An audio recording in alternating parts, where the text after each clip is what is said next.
ketemu lagi dengan saya di channel YouTube ini.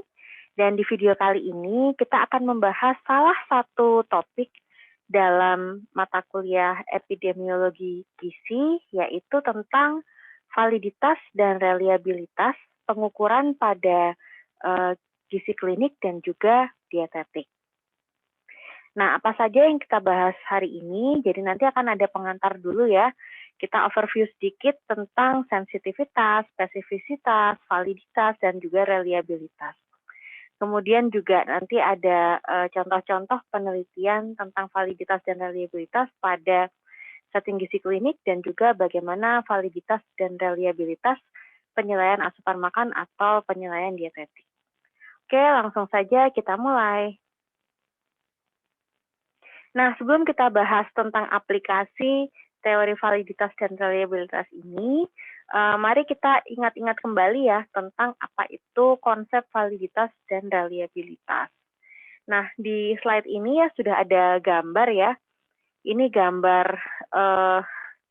lingkaran sasaran panah ya. Sedangkan yang hitam-hitam ini adalah peluru gitu ya.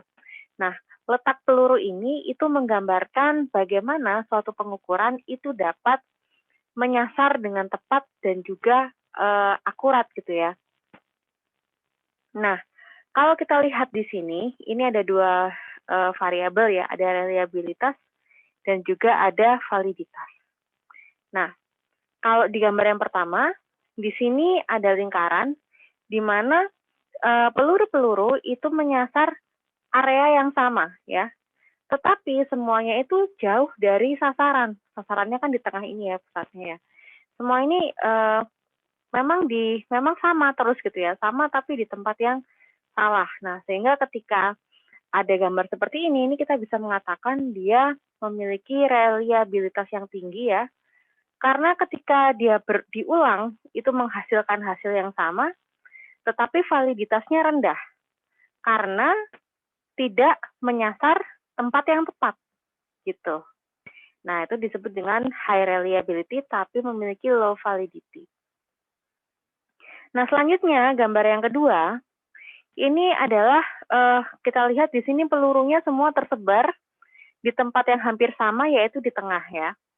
Nah, jadi pada gambar ini kita tahu bahwa ketika kita menembak itu selalu sasarannya selalu tepat ya, sehingga dia disebut valid dan hasilnya selalu sama gitu. Jadi mau ditembak sekali, 2 kali, 3 kali, semua nggak jauh-jauh dari sasarannya.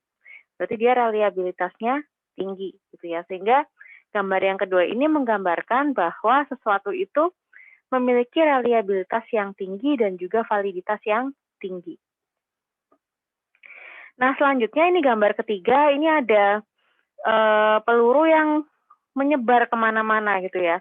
Bahkan di luar gitu. Jadi tempatnya nggak sama, dan letaknya pun jauh dari sasaran gitu ya, sehingga karena dia nggak ngumpul di satu tempat yang sama, artinya ketika dilakukan pengukuran kedua, ketiga itu hasilnya selalu berbeda ya, sehingga disebut reliability-nya rendah. Nah, karena semua pengukuran ini ternyata tidak bisa menyasar target sasaran, maka dia disebut juga dengan validitasnya rendah, sehingga gambar ketiga ini menggambarkan alat yang reliabilitasnya rendah, validitasnya juga rendah. Nah, yang terakhir, gambar keempat ini bisa kita lihat kemana-mana ya, ada yang ke atas, ke bawah gitu ya. Tetapi rata-rata semua hampir mendekati tengah gitu ya. Nah, karena dia ini nggak konsisten tempatnya, ada yang di atas, ada yang di bawah gitu ya. Nah, ini artinya dia tidak reliable. Artinya ketika pengukuran 1, pengukuran 2, pengukuran 3, itu hasilnya beda-beda. Tetapi karena dia ini dekat ya dengan pusat, ini berarti validitasnya cukup tinggi gitu ya, sehingga karena dia mampu nggak keluar dari ini loh, nggak keluar dari area ini gitu ya, maka disebut dengan validitas yang tinggi. Oke, nah mari kita masuk lebih dalam ke teorinya ya. Jadi kita bahas dulu yang pertama adalah reliabilitas.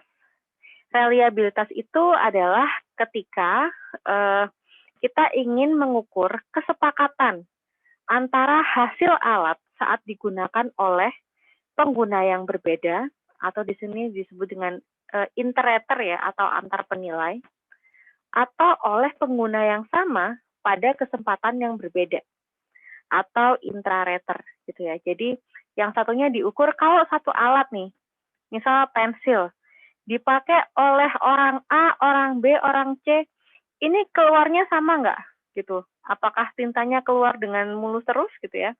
Atau mungkin ada yang nyandet-nyandet gitu. Nah, itu namanya interrater ya. Atau kita juga bisa menggunakan satu orang yang sama gitu. Misalnya kita pakai satu orang untuk menulis sekali, nanti kemudian 2 kali, 3 kali, dan seterusnya. Jadi orang yang sama melakukan beberapa pengukuran, kemudian perbedaan antar pengukuran itu akan menggambarkan reliabilitasnya. Apakah ketika pengukuran itu diulang oleh orang yang sama, akan menghasilkan hasil yang sama.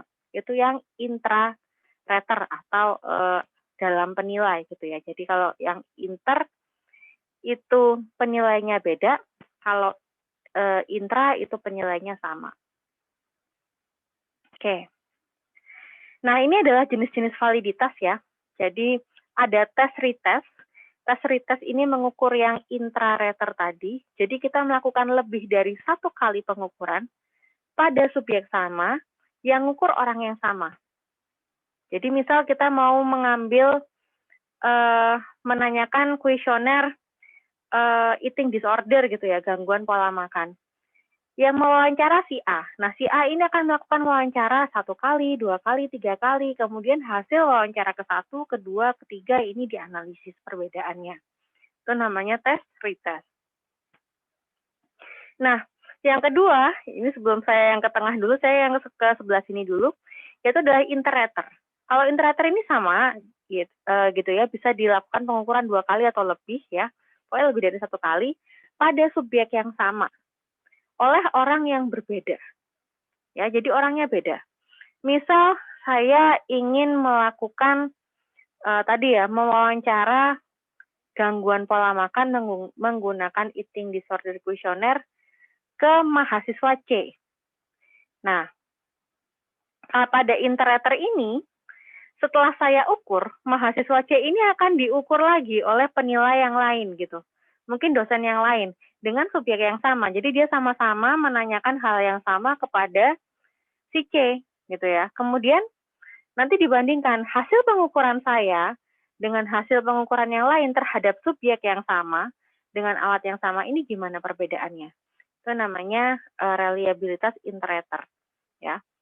Kemudian yang terakhir adalah inter-item. Nah, inter-item ini kita lihat koherensi antara pertanyaan. Misal kita ingin membuat suatu kuesioner yang ingin mengukur resiko malnutrisi pada pasien di setting rumah sakit gitu ya. Kita lihat nih, pertanyaan pertama menanyakan misal berapa berat badan Anda saat ini gitu ya. Nah, yang kedua itu nanyanya nggak nyambung gitu. Mungkin nanyanya apakah Anda misal apakah Anda mengonsumsi vitamin C saat ini? Kan nggak ada kaitannya dengan malnutrisi gitu ya. Dalam artian antar pertanyaan itu tidak koheren.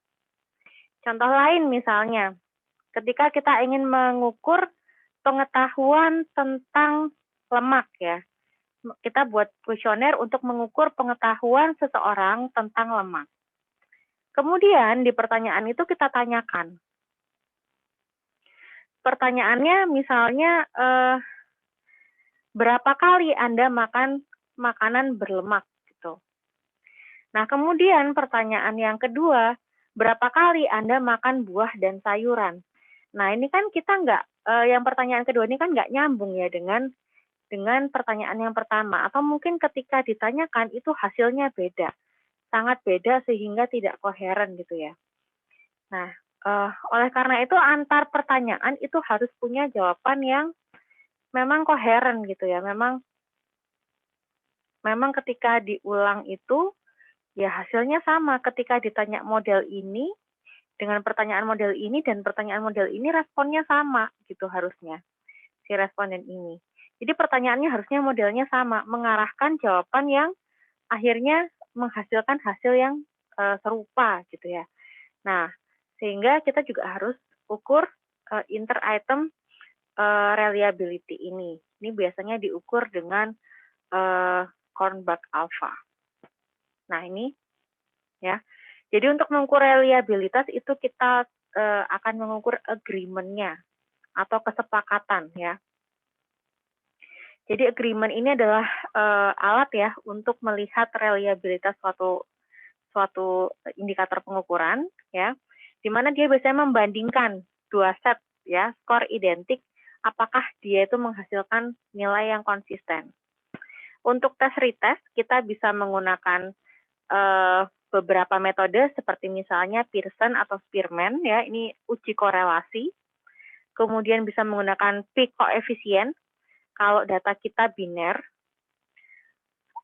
Bisa juga menggunakan Bland-Altman plot ya, jadi kayak chart Bland-Altman. Nanti kita bahas di beberapa penelitian itu ada contohnya, banyak yang menggunakan Bland-Altman plot ini. Kemudian juga ada kappa agreement, ini juga bisa dipakai. Untuk yang inter-item biasanya kita pakai Kornbach alpha atau Kuder-Richardson 20. Untuk yang inter-rater sama ya dengan tes retest sebenarnya. Itu. Jadi kita bisa pakai Pearson, Spearman atau mungkin pakai paired t-test ya, ini uji statistik. Kemudian juga bisa pakai koefisien kappa. Oke, selanjutnya validitas ya. Validitas ini menggambarkan sejauh mana suatu alat itu mengukur apa yang ingin diukur. Ya, jadi kita melihat apakah misalnya alat screening gizi ini benar-benar bisa menggambarkan status gizi nggak ya? Jangan sampai dia menggambarkan status yang lain gitu ya, karena kita ingin melihat seberapa akurat sih dia memprediksi status gizi. Misalnya seperti itu. Jadi mengukur apa yang ingin diukur. Nah, supaya kita tahu bagaimana kita membuat suatu alat yang valid, maka sebelumnya kita tuh harus mengetahui konsep dan hasil spesifik apa yang ingin diukur. Kalau kita ingin mengukur, misal adalah risiko malnutrisi.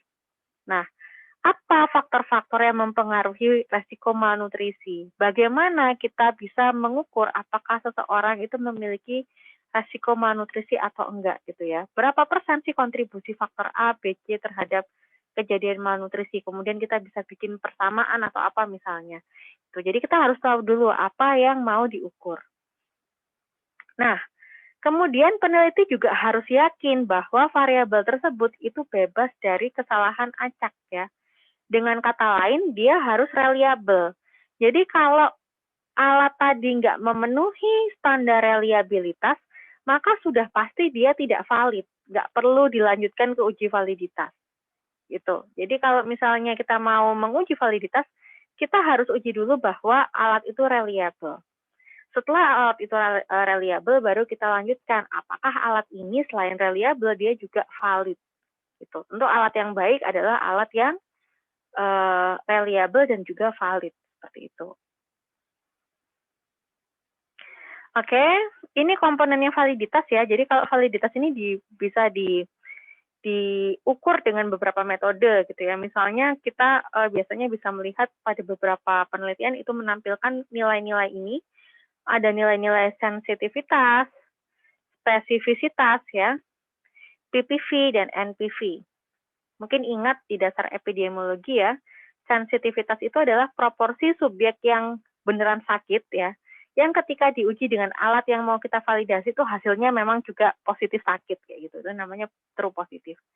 Sedangkan spesifisitas ini adalah subjek yang tidak sakit gitu ya, dan ketika diukur dengan alat kita memang dia terdeteksi tidak sakit ya, gitu. Oke. PPV dan NPV ini bisa dibaca ya nanti selanjutnya. Nah, jenisnya ya, berdasarkan jenisnya validitas ini bisa dibedakan menjadi beberapa kategori ya. Ini salah satu pembagiannya. Ada construct validity, criterion validity, concurrent validity, dan juga predictive validity. Apa itu construct validity? Construct validity itu mengukur kesesuaian hasil uji dengan ekspektasi teori, gitu. Kalau kriterion ini membandingkan alat dengan alat lain, biasanya gold standard gitu ya. Jadi misalnya status gizi kita bandingkan gold standarnya adalah IMT pada orang dewasa tanpa edema dan lain sebagainya. Jadi ada kriteria yang membuat bahwa kita sudah pastikan bahwa pembandingannya adalah gold standard gitu. Kalau concurrent ini biasanya dibandingkan dengan alat lain yang bukan gold standard gitu, hanya standar reference saja gitu ya. Dan diukur pada waktu yang bersamaan. Kalau prediktif ini adalah kemampuan alat dalam memprediksi masa depan. Misal kita ingin melihat bagaimana kevalitan suatu alat memprediksi kematian misalnya ya. Jadi alat ini diukur kemudian diikuti 6 bulan kemudian mana sih yang berdasarkan alat ini itu punya resiko tinggi kematian, mana yang benar-benar meninggal gitu ya. Nah, kalau misalnya dia bisa memprediksi dengan baik, mungkin jumlah yang meninggal itu sama dengan jumlah yang terdeteksi akan meninggal pada yang diprediksi oleh alat tersebut. Itu contohnya gitu ya. Tuh, jadi bisa memprediksi masa depan. Ya nggak masa depan sih, maksudnya kayak memprediksi luaran yang kira-kira akan dihasilkan gitu ya. Contoh di bidang gizi untuk yang prediktif ini adalah misal ketika kita menggunakan kuesioner screening resiko malnutrisi ya terhadap frekuensi hemodialisa misalnya pada pasien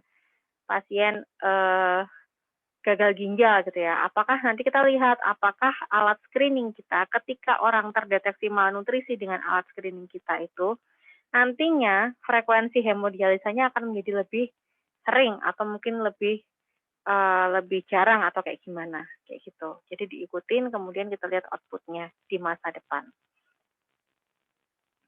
Nah, jenis validitas juga bisa dibedakan menjadi 3 jenis ini ya. Phase versus konten ya. Kalau phase versus konten ini adalah penilaian subjektif ya. Subjektif terhadap konten yang diukur ya. Jadi kalau phase itu ya mengukur apakah memang dia mengukur secara luas konsep yang ingin kita ukur gitu. Contoh tadi misalnya kuesioner dia tinggi lemak gitu ya. Pengetahuan dia tinggi lemak. Apakah memang pertanyaannya itu menanyakan itu gitu. Kalau pertanyaannya tentang pengetahuan, pertanyaannya harusnya tentang misal tahu nggak kamu lemak itu sumber lemak tinggi apa, sumber lemak rendah apa, gitu kan? Asal dia bisa menyebutkan kan sudah tertangkap ya konsepnya. Beda sama pertanyaan yang sebutkan jumlah lemak dalam tempe goreng itu misalnya ada berapa gram. Nah itu kan mungkin orang menjawab salah gitu ya. Tapi sebenarnya dia tahu kalau tempe goreng itu salah satu sumber lemak karena dia digoreng. Tapi karena dia nggak tahu nilai berapa lemak di dalam tempe goreng, dia jadi menjawabnya itu salah gitu ya. Akhirnya alat itu tidak bisa memprediksi pengetahuannya tadi gitu. Tuh, jadi kalau phase itu membandingkan dengan konsepnya. Nah, kalau konten ini per pertanyaannya gitu ya. Apakah memang konten pertanyaannya itu mencakup apa yang ingin diukur. Oke, dan ini nggak ada cut off-nya ya, jadi ini subjektif. Yang kedua ini adalah absolute vs relatif. Ini sebenarnya hampir mirip sama kriterion tadi ya, kriterion sama concurrent tadi lah gitu ya. Jadi satunya dibandingkan dengan gold standarnya, satunya dengan reference standarnya. Kemudian juga ada validitas eksternal dan internal. Kalau internal itu artinya ketika kita aplikasikan ke kelompok sampel kita, itu valid gitu ya, terukur benar gitu. Kalau eksternal, ketika kita aplikasikan ke kelompok lain, itu dia juga valid. Nah, untuk bisa mencapai validitas eksternal, otomatis kita harus mencapai validitas internal dulu. Jadi nggak mungkin dia hanya valid di eksternal, di internalnya enggak gitu ya. Jadi semua yang valid eksternal pasti valid internal. Tapi yang valid internal belum tentu valid secara eksternal. Nah, oleh karena itu kalau kita menggunakan suatu alat gitu ya, akan menggunakan satu alat pada populasi lain, memang sebaiknya kita lakukan uji validasi lagi. Karena bisa jadi hasilnya berbeda gitu ya. Nah, ini penentuan validitas ya, saya hanya overview sedikit ya. Ini cara menghitung sensitivitas, spesifisitas, dan lain sebagainya. Oke, ini kriterianya, kapan kita bilang validitasnya tinggi, rendah, sedang, dan lain sebagainya. Begitu juga reliability-nya. Ini algoritmanya ya, kalau misalnya ada beberapa nilai gitu ya, misalnya ada nilai sensitivitas, spesifisitas, dan lain sebagainya, kapan kita katakan dia sangat valid, moderate gitu ya, atau rendah. Oke, nah sekarang kita masuk ke bagian pertama, bagaimana sih aplikasi pengukuran validitas dan reliabilitas ini pada penilaian gizi klinik ya. Nah, di setting klinis sendiri, penilaian status gizi itu merupakan sesuatu yang kompleks ya. Karena kenapa?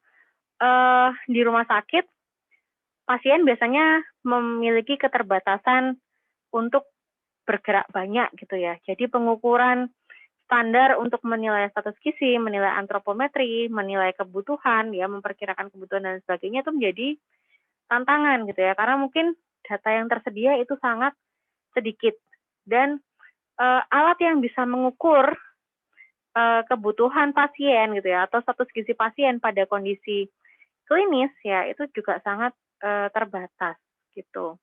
Oleh karena itu banyak sekali alat-alat yang dikembangkan ya dan juga rumus-rumus prediksi kebutuhan energi dan zat gizi yang dikembangkan pada pasien rumah sakit gitu. Jadi biasanya menggunakan prediksi. Nah, otomatis kalau kita menggunakan prediksi artinya kan kita tidak tahu ya apakah prediksi itu valid atau tidak. Jadi ketika kita akan menggunakan itu atau mengaplikasikan itu pada praktek sehari-hari di rumah sakit, perlu dilakukan yang namanya uji validitas dan reliabilitas. Supaya kita tahu bahwa alat yang kita gunakan ini apakah memang benar-benar valid dan reliable. Nah, ada dua topik ya yang akan saya bahas tentang validitas dan reliabilitas di setting gizi klinik ini. Yang pertama tentang alat screening gizi yang biasanya ditujukan untuk mengatasi hospital malnutrition yang akan kita bahas setelah ini. Dan yang kedua nanti tentang rumus prediksi kebutuhan energi yang mana memang di setiap tipe penyakit itu berbeda-beda gitu ya, sehingga kebanyakan memang prediksi kebutuhan energi kalau kita lihat di jurnalnya itu sangat banyak gitu metodenya. Oke, kita bahas dulu yang pertama tentang hospital malnutrition gitu ya, atau malnutrisi yang biasanya terjadi di setting rumah sakit. Nah, tentu malnutrisi yang terjadi di rumah sakit ini prosesnya bukan hanya karena kurang asupan ya, seperti kalau misalnya malnutrisi tanpa disertai penyakit. Malnutrisi karena penyakit ini adalah sesuatu yang memang sangat kompleks gitu ya, dan banyak faktor yang mempengaruhi, tidak hanya asupan gizi saja gitu ya, tapi mungkin ada trauma, kemudian ada peningkatan kebutuhan metabolisme, gangguan penyerapan, dan lain sebagainya, sehingga akhirnya seseorang itu jatuh ke kondisi malnutrisi. Nah, malnutrisi ini sendiri itu meningkatkan risiko infeksi, kemudian juga lama perawatan, morbiditas, serta mortalitas. Nah, sehingga banyak peneliti itu mengembangkan alat untuk mencegah malnutrisi ini gitu ya, atau mendeteksi sedini mungkin adanya malnutrisi pada pasien gitu ya. Nah, oleh karena itu dikembangkanlah alat-alat yang namanya alat screening gizi. Di mana di setting rumah sakit alat screening ini digunakan untuk mendeteksi adanya resiko malnutrisi. Ini beberapa contoh alatnya ya, ini ada banyak ya, selain ini tuh ada banyak banget.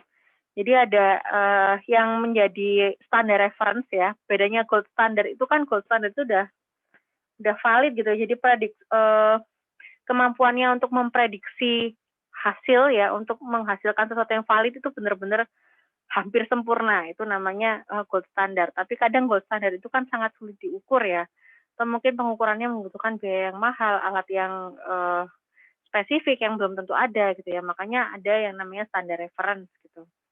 Nah, SGA ini di alat screening ini menjadi standar reference-nya karena dia sudah ditemukan sejak lama dan sudah banyak diuji validitas reliabilitasnya gitu. Jadi dia digunakan sebagai standar reference untuk biasanya untuk membandingkan alat-alat screening tools yang lebih baru gitu ya. Nah, selain SGA ada mini nutritional assessment atau MNA. MNA ini ada dua ya bentuknya ya. Ada yang full list, jadi ada yang pertanyaannya panjang, ada yang short form, ada yang pertanyaannya pendek gitu. Kemudian ada malnutrition universal screening tools atau MAS, ada MST, SNEQ, Green Criteria, ada juga misalnya 3 minute malnutrition rescreening dan lain sebagainya gitu ya. Jadi ada sangat banyak. Ini kita nggak bahas satu-satu seperti apa bentuknya karena saya yakin ini sudah pernah disampaikan di PSG ya. Kita akan fokus kepada bagaimana sih melakukan uji validitas dan reliabilitas dari alat-alat screening ini.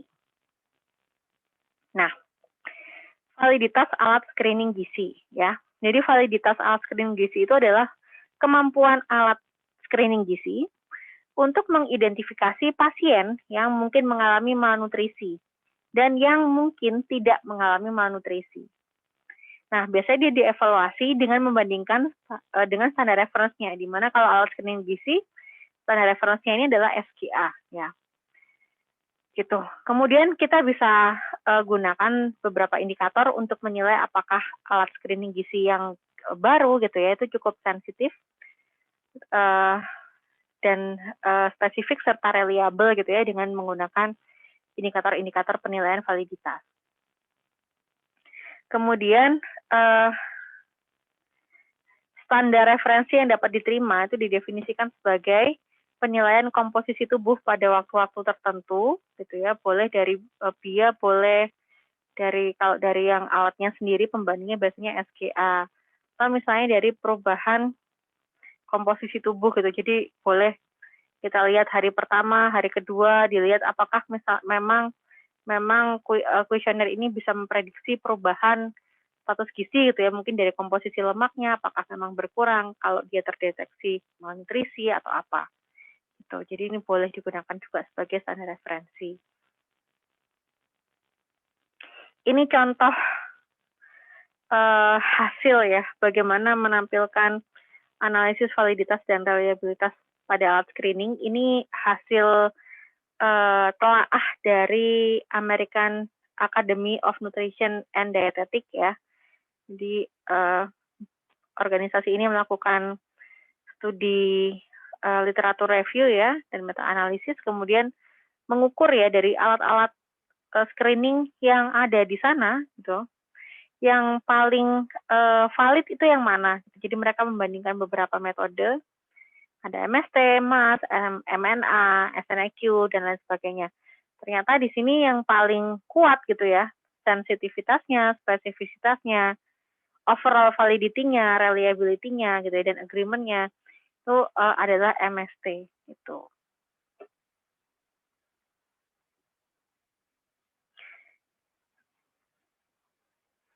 Oke, ini contoh bagaimana melakukan uji validitas dan reliabilitas terutama untuk mengukur hospital malnutrition ya pada setting gizi klinik.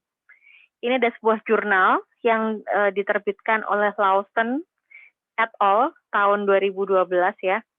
Judulnya adalah Assessing the Validity and Reliability of MAST and MST Nutrition Screening Tools in Renal Inpatients gitu. Jadi dia khusus memvalidasi apakah si MAST dan MST ini valid dan reliable gitu ya untuk mengukur malnutrisi pada pasien penyakit ginjal gitu. Jadi dia melakukan beberapa validasi ya. Yang pertama dia melakukan concurrent validity ya. Jadi dia mengukur SGA dan sebagai pembanding untuk MAS dan MST. Yang MAS dan MST itu diukur oleh perawat ya, sedangkan yang SGA itu diukur oleh ahli gizi. Terus dia juga mengukur predictive validity-nya, jadi dia mengukur association atau hubungan antara pasien yang terdetek malnutrisi dengan lama rawat inap gitu. Apakah memang yang malnutrisi itu lama rawat inapnya lebih lama gitu. Kemudian untuk konstruk validity-nya dia membandingkan hasil MAS dan MST ini dengan lila dan juga BIA ya. Gitu. Apakah memang komposisi tubuhnya memiliki kecenderungan malnutrisi atau tidak berdasarkan BIA dan lila. Kemudian untuk reliability-nya dia melakukan pengukuran 2 kali ya. Jadi pengukurannya diulang pada hari yang sama dengan nursing staff juga gitu ya, oleh perawat. Nah, kita lihat hasilnya. Ini adalah hasil uji relatif concurrent reliability-nya ya. Jadi dibandingkan dengan SGA, ini ternyata sensitivitasnya MAS itu 53%, sedangkan MST 48% ya, spesifisitasnya 78 ya, kalau yang MST 75 dan seterusnya gitu. Nah, berarti apa ini? Berarti mungkin ini moderat ya, nggak terlalu tinggi ya dari persentasenya, seperti itu. Kemudian kalau dibandingkan dengan BIA ya, ini dari BIA dan lila, dilihat konstruk validity-nya ya. Ternyata kalau dari MAS ini berbeda signifikan ya di lilanya gitu, pada yang beresiko dan tidak beresiko gitu. Jadi dia cukup menggambarkan sih untuk lila. Untuk indikator yang lain mungkin untuk komposisi tubuh tidak terlalu signifikan ya, kecuali untuk persen lean body mass. Kalau yang MST juga sama, signifikan menggambarkan lila ya. Untuk yang beberapa indikator komposisi tubuh dia juga valid ya. Untuk berat badan itu resikonya berbeda signifikan ya. Kemudian massa lemak juga dan seterusnya gitu. Jadi kita bisa lihat mana yang signifikan. Oh, itu berarti dia memang mampu membuat memprediksi perbedaan gitu ya, indikator lila pada yang beresiko dan tidak beresiko. Ini ada contoh lagi ya. Kalau contoh yang kedua ini menggunakan indikator AND-ASPEN ya, Academy of Nutrition and Dietetics and American Society for Parenteral and Enteral Nutrition gitu. Jadi mereka organisasi ini AND and ASPEN ini membuat suatu kuesioner baru karena ini baru terbit ya 2020, di mana dalam kuesioner ini yang menjadi screening tool malnutrisi untuk pasien pada setting rumah sakit. Nah, untuk melihat validitas alat baru ini, mereka melakukan prospektif cohort ya, gitu. Kemudian membandingkan gitu ya, membandingkan validitas antara kedua alat ini. Apakah AND-ASPEN ini cukup valid bila dibandingkan dengan SGA gitu ya, untuk memprediksi length of stay dan lain sebagainya. Nah, ini concurrent validity-nya, jadi dibandingkan ya dengan SGA ya. Ini agreement-nya, kappa agreement-nya itu 0,6 ya. Kemudian sensitivity, specificity dan lain sebagainya ini cukup tinggi juga ya. Lebih dari 80 ya. Jadi bisa dilihat bahwa alat ini cukup kevalitannya cukup mendekati SGA gitu ya dalam memprediksi dalam menentukan status malnutrisi. Oke, ini adalah predictive validity-nya. Jadi kemampuan alat ini AND-ASPEN untuk memprediksi lama rawat inap ya, length of stay, kemudian hospital readmission, jadi kemungkinan dirawat kembali di rumah sakit setelah 6 bulan dan juga mortalitas ya atau kematian. Gitu. Oke, di mana di sini semua kayaknya cukup signifikan ya dalam memprediksi indikator-indikator ini. Oke, itu tadi yang tentang hospital malnutrition. Sekarang kita masuk ke masalah yang kedua ya, yang di mana ini juga sangat banyak sekali alat-alat yang terus berkembang gitu, sehingga kita juga perlu aware terhadap validitas dan reliabilitas pengukuran-pengukuran yang mungkin kita temukan gitu ya di jurnal atau di literatur ilmiah gitu. Ini tentang prediksi kebutuhan energi. Jadi penentuan kebutuhan energi pada pasien itu memang sesuatu yang menantang ya, karena seperti yang saya singgung tadi, kalau menentukan energi, kalau kalian ingat rumus Harris Benedict atau rumus lain biasanya mempersyaratkan berat badan, tinggi badan gitu ya. Kemudian ada yang butuh mungkin physical activity dan lain sebagainya. Sedangkan mungkin ketersediaan alat untuk mengukur energi yang cukup valid ya dengan pengukuran direct, misalnya dengan indirect calorimetry gitu ya, yang benar-benar valid itu jarang sekali gitu. Jadi kita nggak bisa mengetahui sebenarnya kebutuhannya berapa sih gitu. Kalau kita pakai pengukuran yang konvensional mungkin juga sulit karena mungkin kayak indikator tinggi badan akan sulit diukur gitu ya, sehingga kita kadang tuh butuh beberapa alternatif prediksi, rumus-rumus mana yang paling tepat kita gunakan untuk pasien kita gitu ya, dari sisi ketersediaan indikator-indikator untuk pengukurannya gitu ya, serta mana sih rumus yang paling valid dibandingkan dengan kebutuhan aslinya gitu. Oke, nah untuk melakukan validitas rumus perhitungan energi, ini biasanya kita bandingkan dengan gold standard gitu ya. Jadi nggak ada reference standar untuk rumus predictive energy equation gitu ya, atau rumus perhitungan kebutuhan energi. Itu nggak ada reference standarnya. Beda sama yang hospital malnutrition tadi, untuk yang alat screening itu ada reference standarnya yaitu SGA. Tapi untuk rumus perhitungan energi kita nggak punya standar, karena rata-rata untuk alat-alat atau rumus-rumus yang digunakan untuk memprediksi kebutuhan energi itu biasanya nggak terlalu bagus validitasnya gitu. Jadi biasanya kalau kita lakukan uji validitas, itu kebanyakan kalau kalian baca jurnal pasti membandingkannya dengan gold standard, yaitu ada dua macam biasanya yang paling umum ya. Yang pertama indirect calorimetry atau double label water gitu atau DLW. Tuh, antara dua ini. Yang ini alatnya mahal-mahal gitu ya. Dan tidak tersedia di semua setting gitu. Makanya kalau di Indonesia sendiri ini kayaknya belum ada yang pernah melakukan penelitian validasi rumus perhitungan energi dengan pembanding gold standard 2 ini tuh belum ada gitu ya. Karena memang alatnya sangat mahal dan tidak semua institusi itu punya. Gitu. Nah, rumus perhitungan energi itu bisa menghasilkan validitas yang berbeda ketika digunakan pada subjek dengan penyakit yang berbeda.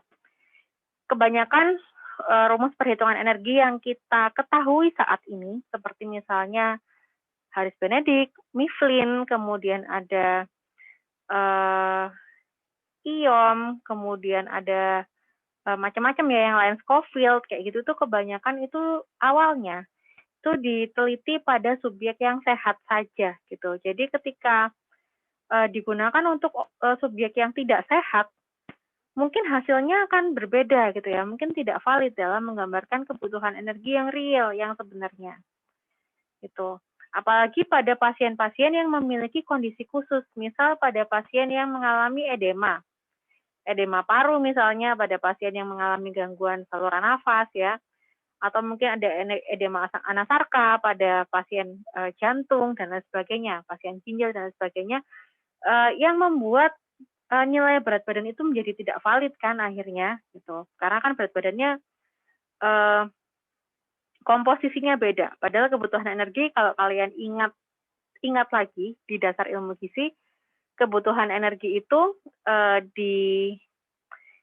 dipengaruhi oleh jumlah sel otot, jumlah sel lemak, dan lain sebagainya gitu ya. Gimana kalau misalnya komposisi tubuh kita berubah, otomatis kan kebutuhan energi kita sebenarnya akan berubah gitu. Termasuk kalau misalnya berat badan kita lebih banyak di air gitu ya, otomatis sebenarnya mungkin berat badan yang terukur itu bukan bukan tidak menggambarkan kebutuhan energi yang sebenarnya karena punya komposisi tubuh yang berbeda gitu. Makanya pada setiap penyakit gitu ya, pada setiap kondisi misalnya obesitas atau mungkin adanya underweight itu sebenarnya kita butuh memvalidasi gitu apakah memang rumus-rumus kebutuhan energi ini masih masih cocok digunakan atau tidak pada kondisi-kondisi khusus gitu. Dan ini yang masih jarang diteliti sebenarnya. Nah, ini adalah contoh uji validitas dan reliabilitas ya tentang rumus perhitungan energi. Ini dilakukan juga tahun 2020 baru ini oleh Barcelos et al. Ya. Judulnya adalah New Equation to Estimate Fasting Energy Expenditure in Non-Critically Ill Patients. Jadi dia mengembangkan suatu rumus prediksi kebutuhan energi untuk pasien di rumah sakit yang non penyakit kritis gitu ya. Ini dia menggunakan indirect calorimetry sebagai pembanding ya. Nih itu kemudian dari hasil kalori dari indirect calorimetry ini dibandingkan sama hasil kalori yang dihitung dari persamaannya dia. Gitu. Ini dia cuma pakai tinggi badan sama muak gitu ya. Oke. Kemudian ini hasilnya, jadi dia membandingkan juga dengan berbagai rumus prediksi. Ini dia bandingkan REE dari indirect calorimetry ya, ini standarnya dibandingkan dengan Harris Benedict, Scoville, Irotan Jones, dan juga Mifflin juga equation-nya dia sendiri ya, equation 1 sama equation 2. Nah, kemudian di sini dia agak beda ya, untuk mengukur validitasnya dia menggunakan akurasi, prediksi akurasi. Jadi di sini dia memprediksi kalau misalnya saya ukur pasien A, REE-nya 1850, rumus Harris Benedict ini memprediksi hasil yang sama pada berapa persen responden gitu ya. Jadi biasanya untuk akurasi prediction pada rumus perhitungan kebutuhan energi ini adalah apabila dia masuk kategori sini apabila hasil pengukuran seseorang itu plus minus 90 sampai 110 dibandingkan dengan REE dari nilai gold standarnya gitu ya. Jadi kalau misalnya REE-nya 1850, kemudian kita hitung pakai Harris Benedict, hasilnya 1800. Nah, karena 1800 itu masih masuk rentang 90 sampai 110, berarti subjek itu masuk ke accurate prediction. Dan seterusnya dihitung sampai kira-kira berapa banyak sih subjek yang perhitungannya akurat gitu ya, kalau dihitung dengan masing-masing rumus. Ini ada Harris Benedict, Scoville, dan seterusnya. Gitu.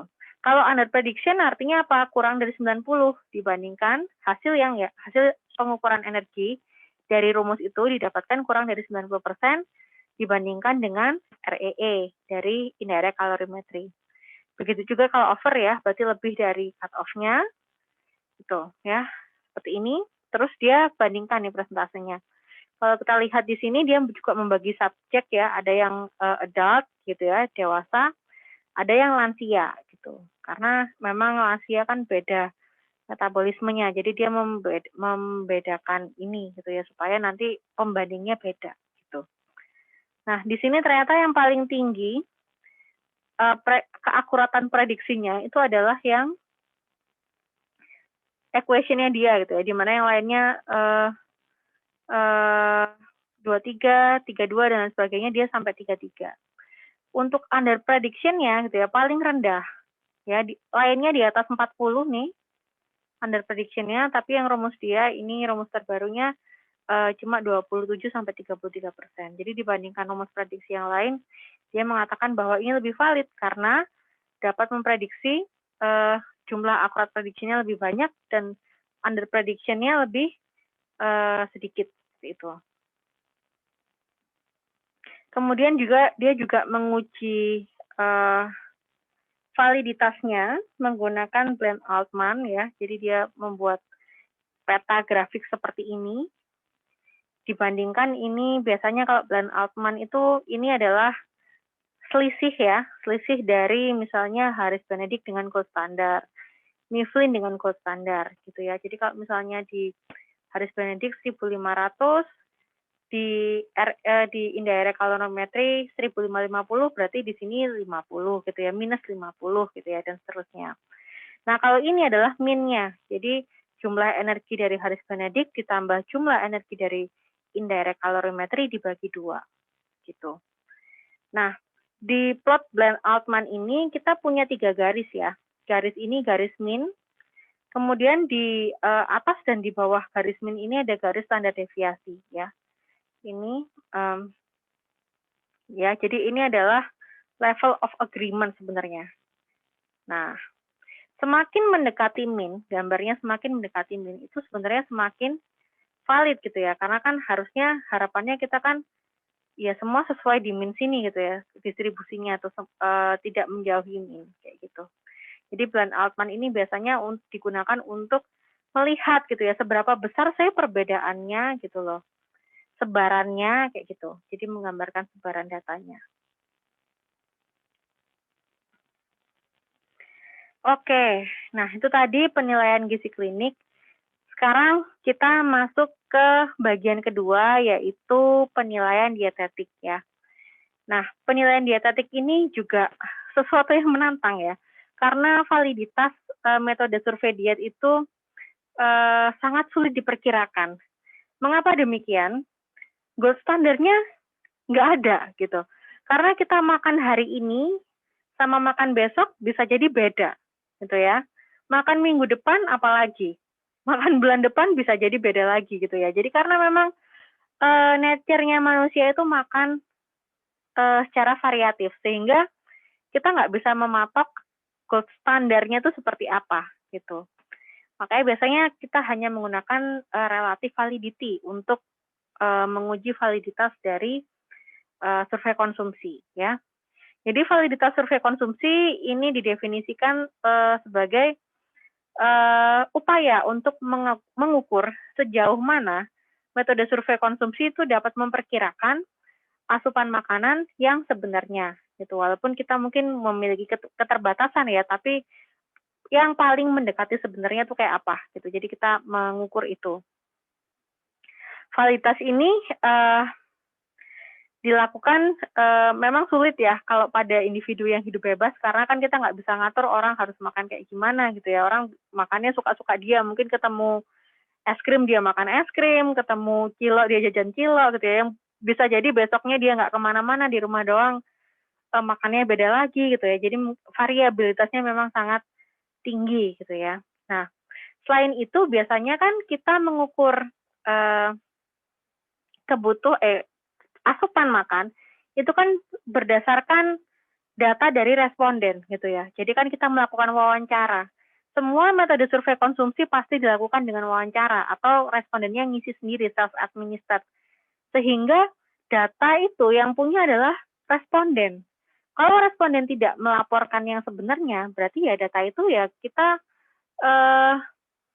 tidak bisa mengetahui gitu ya, apakah data itu valid atau tidak, karena ya tadi sangat tergantung pada informasi yang diberikan oleh subjek itu sendiri, yang mungkin tidak benar gitu. Jadi peluang untuk tidak validnya itu sangat besar dibandingkan indikator yang lain seperti misalnya antropometri atau biokimia gitu ya, dan lain sebagainya.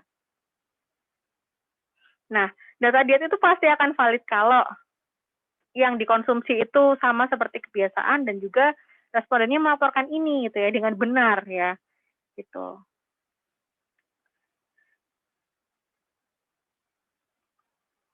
Oke, nah ini adalah metode validasi ya dari data konsumsi. Nah, untuk menjaga kita memang tidak bisa mencapai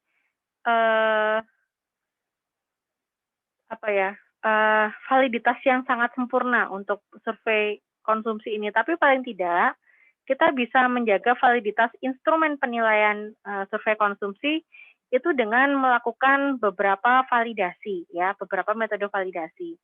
Kita bisa lakukan Kita bisa lakukan metode validasi dengan 4 cara ya. Untuk yang relative validity, ini kita bisa lakukan dengan membandingkan min median. Ini biasanya kita lakukan uji T sederhana, jadi kita bandingkan min dari kelompok 1 dan kelompok pembandingnya gitu ya, apakah dia berbeda signifikan atau tidak. Kemudian juga kita bisa lakukan regresi atau korelasi ya, jadi dilihat kesepakatannya antara dua metode survei konsumsi. Kita juga bisa melakukan klasifikasi fraktile, mirip seperti kita mengklasifikasikan akurasi tadi lah kira-kira gitu ya, mana yang kalau diukur pakai metode A itu termasuk energinya di range ini, yang di B juga masuk yang ini tuh berapa persen kayak gitu tuh yang klasifikasi fraktile. Dan juga kita bisa menggunakan blend Altman juga gitu ya untuk membandingkan dua metode tadi. Ini contoh penggunaannya, penggunaan uji validasi pada metode penilaian dietetik ya dengan menggunakan relative validity. Ini penelitian oleh Van Gupo et al. Tahun 2019 di mana dia mengukur relative validity dan reproducibility ya dari FFQ ya yang digunakan untuk mengukur asupan energi dari makanan minimal proses dan ultra processed food. Jadi makanan olahan gitu ya. Baik yang minimal proses maupun yang ultra proses. Ini pada subjek anak-anak gitu. Jadi dia membuat kuesioner FFQ, kemudian dia bandingkan nanti dengan 3-day weighted diet record. Jadi biasanya kalau gold standarnya, standar reference-nya survei konsumsi itu adalah dietary record, food record, weighted food record itu adalah standar reference untuk penilaian dietetik ya. Jadi dia bandingkan ini FFQ dengan weighted dietary record. Nah ini hasilnya. Jadi ini dia menggunakan yang pertama ya, min tadi, min atau median ya, dia bandingkan. Oke, dia bandingkan di sini energi dari weighted food record ya, energi dari makanan yang minimal processed food ya, sama yang ultra processed food ya, ini ada macam-macam jenis processed food-nya. Dia sendiri-sendirikan, kemudian dibandingkan. Ini min yang didapatkan, energi yang didapatkan dari hasil weighted dietary record. Ini dari FFQ-nya dia, gitu. Ya, ternyata ini bedanya cukup signifikan gitu. Jadi ternyata yang FFQ ini ada yang lebih besar gitu ya, ada yang lebih kecil kalau dibandingkan dengan hasil weighted food record-nya kayak gitu. Oke, kemudian ini korelasinya ya, interclass korelasi antara FFQ dan HDR. Jadi dia juga melakukan yang kedua, uji korelasi juga selain menguji nilai min-nya tadi. Kemudian ini dia menggunakan klasifikasi fraktile juga, berapa sih yang terdeteksi yang punya range kuartil energi yang sama pada FFQ, pada pengukuran FFQ yang sama dengan standar reference-nya atau yang weighted dietary record tadi gitu ya. Jadi ini yang dari MFP, dari FFQ MFP ada 23% hasilnya yang memiliki hasil yang sama dengan WDR tadi ya, kayak gitu. Untuk yang PCI ini 31%, PF 25%, kalau yang UPF ultra processed food ini sekitar 32% sih ini. Untuk yang pesan EI-nya, untuk yang energi intiknya sekitar 29. Gitu. Dia juga mengklasifikasikan menjadi correctly or adjunctly classified. Jadi ada yang berdasarkan kuartil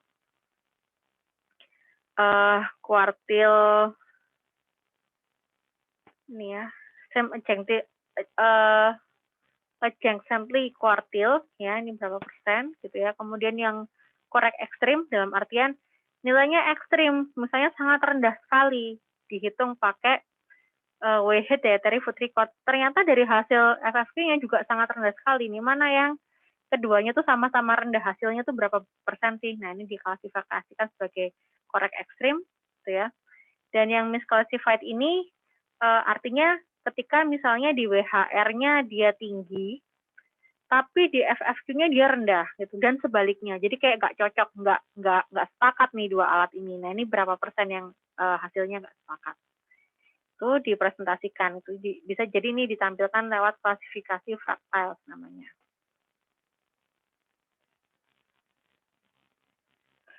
Oke. Ya, next ini selanjutnya dia juga melakukan validasi ya dengan blend Altman. Jadi blend Altman ini bisa digunakan jadi dua sebenarnya. Untuk reliabilitas bisa, untuk validitas bisa. Kalau reliabilitas berarti ini adalah perbedaan pengukuran pertama, pengukuran kedua, min pengukuran 1, 2 gitu ya. Kalau validitas berarti ini pengukuran baru yang mau divalidasi plus pengukuran standarnya, pembandingnya pengukuran baru dan pengukuran standar gitu kalau validasi ya.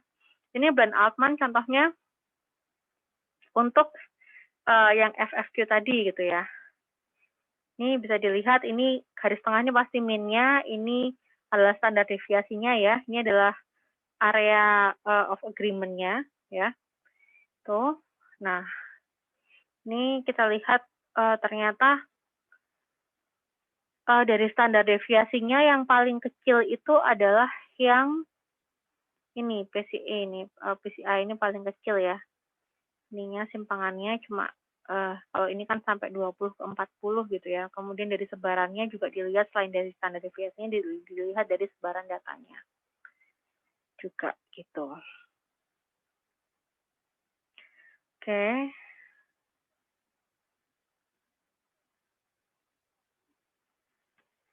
Nah, ini untuk reliability-nya. Jadi untuk reliability-nya dia membandingkan FFQ pengukuran pertama sama pengukuran kedua gitu ya. Jadi dia mengulang FFQ pertama, kemudian diulang lagi FFQ kedua, dilihat agreement-nya, juga pakai test reliability ya. Jadi ini subjeknya sama, pengukurnya sama, waktunya beda gitu ya. Ini ternyata bedanya cukup signifikan ya. Yang nggak berbeda adalah yang di PCI. Jadi yang cukup reliable nih, yang tidak signifikan untuk untuk minimal processed food ini ternyata masih berbeda signifikan ya. Artinya pengukuran 1 beda sama pengukuran 2. Berarti ini mungkin nggak reliable gitu ya. Gitu.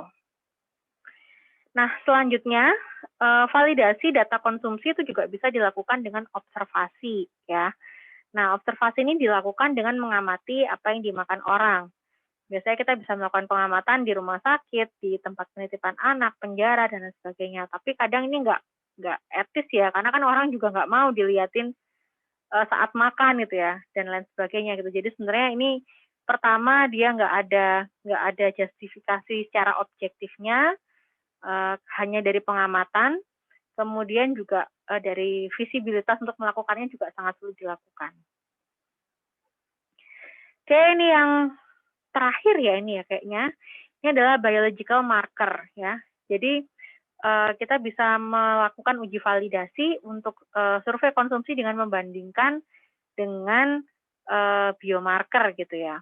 Nah, kita bisa membandingkan dengan spesimen apapun ya yang memberikan respon prediktif terhadap komponen makanan tertentu. Spesimen dalam konteks ini tuh bisa macam-macam, bisa darah, urin, feses, rambut, kuku, dan lain sebagainya. Tapi ada syaratnya, jadi biomarker yang bisa menjadi istilahnya standar ya, reference standar untuk uji validasi itu harus memenuhi persyaratan, nggak sembarang biomarker. Yang pertama dia harus memungkinkan untuk mengukur gitu ya, untuk diukur. Jadi misalnya dari urin, darah, dan lain sebagainya. Kalau nggak mungkin diukur, misalnya kita ingin melihat misalnya tebal intima media gitu ya, untuk melihat asupan lemak dan tebal intima media. Nah, berarti kalau kita mau tahu tebalnya intima media kan harus dipotong dulu, padahal intima media itu kan letaknya di jantung, kalau dipotong nanti kenapa-napa. Berarti kan kita nggak bisa menggunakan itu sebagai biomarker gitu ya, dan lain sebagainya.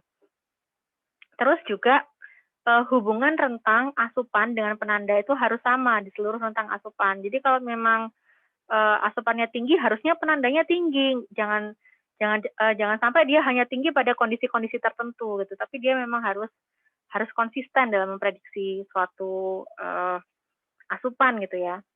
Kemudian hubungan tidak boleh berubah karena penyakit, usia, dan lain sebagainya gitu. Jadi memang diusahakan tidak ada pengaruh lain supaya kita benar-benar tahu bahwa nilainya tinggi atau rendah itu hanya karena asupannya gitu, bukan terpengaruh hal yang lain.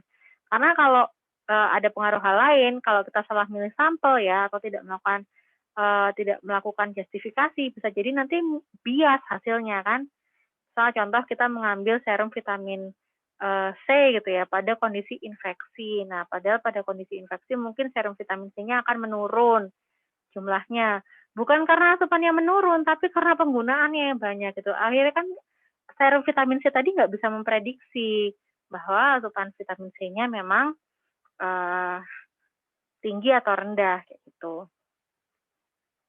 Kemudian merefleksikan periode waktu yang relevan. Nah, karena terkadang beberapa indikator itu nggak bisa diukur saat ini untuk memprediksi kondisi yang saat ini juga gitu. Jadi misal asupan serat ya, asupan serat itu kan menggambarkan kalau kita mau lihat dari fesesnya misalnya, itu kan tidak feses yang keluar hari ini itu kan nggak selalu serta-merta menggambarkan 24 jam terakhir gitu ya. Bisa jadi mungkin beberapa hari yang lalu gitu. Sehingga kalau kita bandingkan misalnya serat dalam feses dengan asupan serat hari ini tuh belum tentu sama gitu. Jadi kita harus pastikan bahwa kita mengukur menggunakan biomarker yang relevan gitu. Kayak misalnya kadar vitamin A itu kan juga tidak menggambarkan asupan vitamin A kita dalam waktu 1 hari saja, mungkin 1 bulan terakhir atau berapa bulan terakhir gitu ya. Berarti kalau kita hanya pakai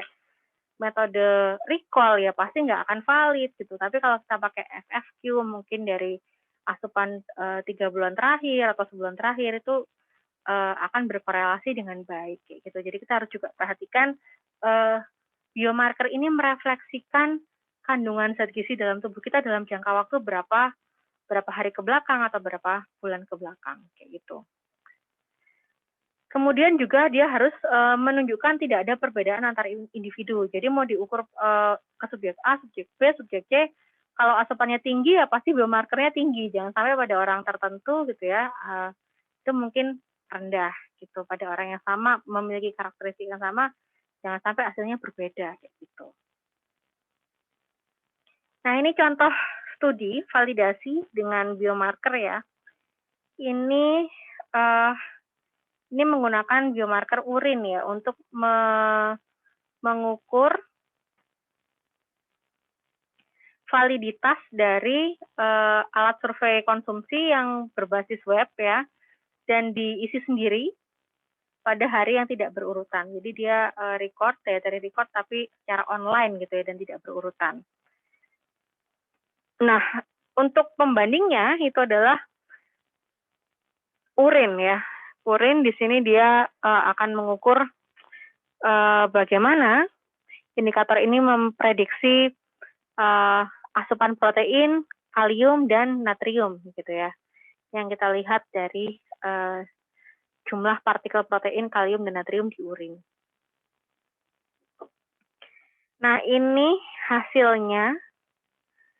Jadi dia mengklasifikasikan underreporting, overreporting gitu ya, dan juga correct reporting itu dari urinnya. Jadi dibandingkan mana yang ketika urin proteinnya tinggi, asupannya juga tinggi, itu berarti dia kategorikan sebagai correct reporter. Nah, ini berapa orang yang melaporkan itu ya punya konsistensi antara hasil uji urinnya dengan hasil recordnya. Kalau misalnya asupan proteinnya tinggi, tapi di urin terdeteksi proteinnya rendah, berarti dia masuk over reporter. Sedangkan kalau yang asupan proteinnya sebenarnya itu rendah gitu ya, jadi di urin proteinnya sedikit,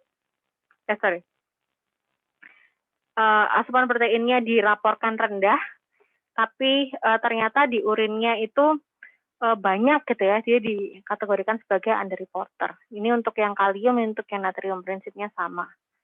Kayak gitu, dia membedakan antara laki-laki dan perempuan. Oke, nah dia juga melakukan uji korelasi ya, korelasi antara dietary recordnya dengan hasil ekskresi protein, kalium, dan natrium pada urin gitu. Nah ini hasil korelasinya ya. Ini ada 61, 56, berarti ini cukup substansial sih kayaknya. Nanti dari hasil ini kita bisa klasifikasikan, oh ini tergolong apakah validitasnya tinggi, rendah, atau apa nih dari nilai R-nya biasanya. Oke. Nah, kelebihan validasi yang biomarker based itu adalah merefleksikan asupan sebenarnya karena nggak bisa dibohongi kan ya. Jadi ya kadar sebenarnya memang gitu yang masuk. Kemudian dia juga merefleksikan jangka waktu yang relevan ya, yang panjang gitu bisa digunakan untuk memvalidasi beberapa nutrien yang memang seasonal, misalnya kayak vitamin C, vitamin A yang mungkin tiap hari beda-beda gitu ya. Tapi kalau diukur darah kan dia nggak ngukur rata-rata vitamin C-nya berapa, ya itu yang ada di darah gitu kan. Tuh, jadi merefleksikan jangka waktu yang relevan, kemudian akurasi ya, dia juga akurat ya jika penggunaannya disesuaikan dengan jangka waktunya tadi gitu ya. Misal kalau kita ingin mengukur asupan vitamin A, berarti ya kita alatnya pakai FFQ gitu ya. Kalau pakai yang lain, misalnya pakai single 24 hour recall ya pasti nggak akan akurat gitu ya, tergantung penggunaan alatnya. Kalau pas itu pasti akurat. Kemudian compliance-nya juga tinggi karena biasanya untuk biomarker terutama darah pengukurannya cuma sekali, jadi sekali udah gitu ya selesai. Gitu. Jadi orang mungkin lebih akan nyaman ya daripada mungkin harus diikuti berapa hari, diamati dan lain sebagainya. Nah, tapi dia juga punya kelemahan ya. Jadi untuk seluruh zat gizi yang ada itu belum tentu biomarkernya ada dan mudah diukur gitu ya. Mungkin ada tapi sulit sekali diukur gitu ya. Kemudian juga belum ada biomarker untuk memvalidasi makanan, jenis makanan gitu ya. Mungkin ada tapi sangat jarang gitu ya. Mungkin sekarang sih sudah banyak mulai misalnya untuk buah dan sayur dilihat dari kadar antioksidan dalam tubuh dan lain sebagainya gitu. Ya, tapi masih sangat terbatas. Dari biaya juga pasti mahal ya kalau meriksa marker gitu. Walaupun ada yang murah, cuma pilihannya terbatas gitu. Lebih banyaknya yang mahal-mahal gitu. Kemudian compliance untuk beberapa biomarker, misal kayak urin dan feses yang harus diambil dalam waktu yang lama, misalnya kayak urin harus urin tampung 24 jam, atau feses mungkin feses berapa hari, itu bisa jadi compliance-nya rendah gitu ya, karena responden merasa kesulitan. Nah, mungkin itu saja yang bisa saya sampaikan. Selanjutnya kita ketemu di tanya jawab di sesi Zoom. Terima kasih.